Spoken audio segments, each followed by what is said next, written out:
Hello everyone. We are here again to discuss another build that is totally out of this world. And this time, we are going to dive into the world of magic. Yes, we have left the barbarian class for now as we are going to feature the wizards as requested by some friends. And since we are already in this class, expect that if we collected all the essences and created various builds for wizards, we will jump to the necromancer class. That is if we still have time before they release the new class. So whichever comes first for this matter.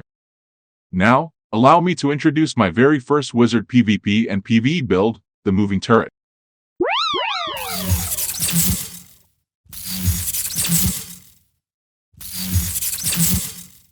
This build requires more than just what you think.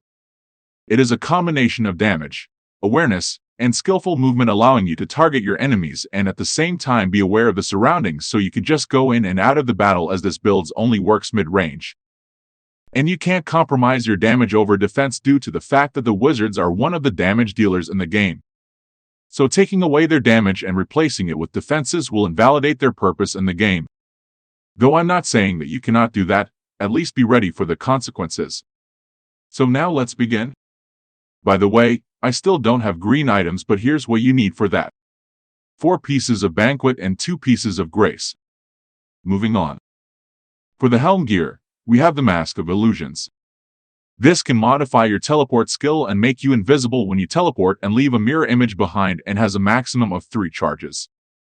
This skill and essence hold the secret to your survivability in the game, especially in PvP. As I said earlier, you cannot compromise your damage over defenses, so having this skill is really a big help. Let's go to our armor gear, the Coat of the Astrum. Our skill Lightning Nova can now unleash a single but uncontrollable arc that jumps between enemies, dealing a certain amount of damage.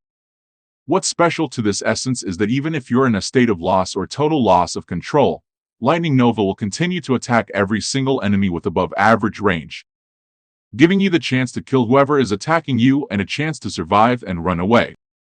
Now with the shoulder, we have the Extraction Harness. After you escape from the grip of those crowd control skills, there are still after effects that can kill you over time while you're running away. I know you already know what I'm trying to say here. The poison that came from the Seeping Bile effect, Bleeding effect, and Burn effect are some of these. With the help of our shoulder essence and the teleport skill, not to mention those effects can kill you even when you're invisible, Extraction Harness essence can remove the last harmful effect that is applied to you, and giving you the chance to activate your healing scroll, as bleeding and poison can cancel it and worse, kill you in the process.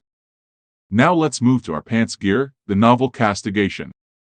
This can give the Arcane Torrent skill an enemy-seeking missile. It tracks down all enemies nearby, dealing a certain amount of damage. We're almost there. We're close now to what we are trying to show. Tracking missiles are similar to heat-seeking missiles or homing missiles of a turret. But the only difference is that our character is moving while these skills are active. Now, to complete our moving turret build, here is the Rift Carver, an essence from our main weapon.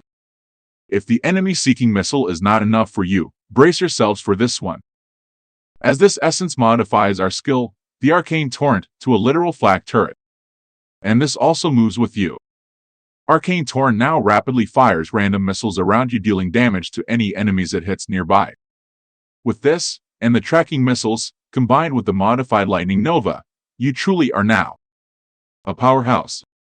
The personification of a turret, a literal moving turret in Diablo Immortal. Your only problem is a monk.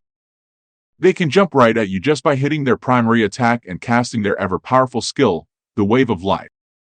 It can one-shot your character, as wizards don't have much HP and armor to protect themselves. But worry no more. The essence from our offhand weapon is the Hailstone. It modifies our ice armor skill to protect the wizards with 6 charges of immunity that last for 8 seconds. Meaning, burst attacks are useless when the ice armor is active. Plus, it can deal damage to nearby enemies upon expiration or when got hit. It can also inflict a chilling effect for 12% that stacks up to 6 times for 2 seconds. So now you can play worry-free inside the battleground in Diablo Immortal.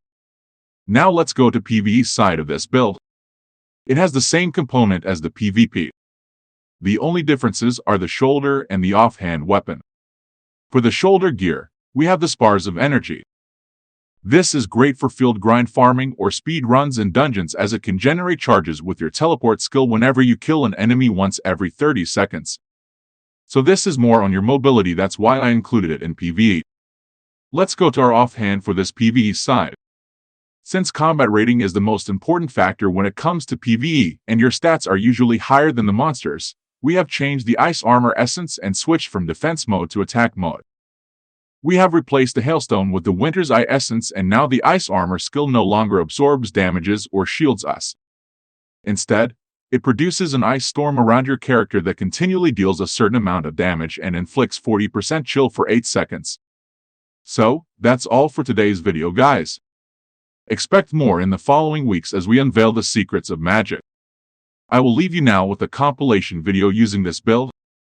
And if you're new to this channel, kindly hit the subscribe button and notification bell to be always updated. Keep grinding. And have a nice weekend, everyone.